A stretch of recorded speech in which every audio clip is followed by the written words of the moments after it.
উনি ইন্তেকাল করলে আমি যদি শুনি পৃথিবীর যেই প্রান্তে থাকে আমি গিয়ে ওনার জানাজায় শরীক হব। সেদিন যদি কেউ জানাজা পড়ার না থাকে আমি বলছি ওনার জানাজা আমি পড়াবো ইনশাআল্লাহ, তবে ওনার জানাজায় শরীক হব। সুতরাং চিন্তার কোনো কারণ নাই। আমরা স্যালুট করি।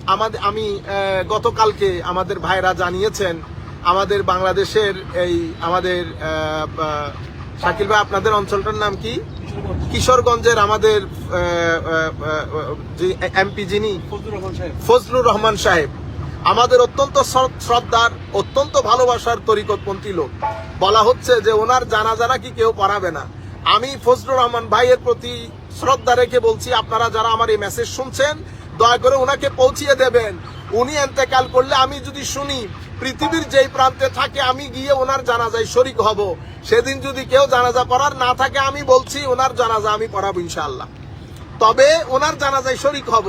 সুতরাং চিন্তার কোনো কারণ নাই। আমরা স্যালুট করি আপনাকে শুধু একটা কারণে, আপনি সত্যি কথাটা টিভির মধ্যে তুলে ধরেছেন যে এদেশে ইসলাম কারা প্রচার করেছে, এদেশে ইসলাম কাদের মাধ্যমে প্রচারিত হয়েছে। তরিকত, তাসাউফ, আল্লাহর ওলিদের প্রতি আপনার সম্মানের জন্য আমরা আপনাকে সম্মান রেখে কথা বলছি ইনশাআল্লাহ।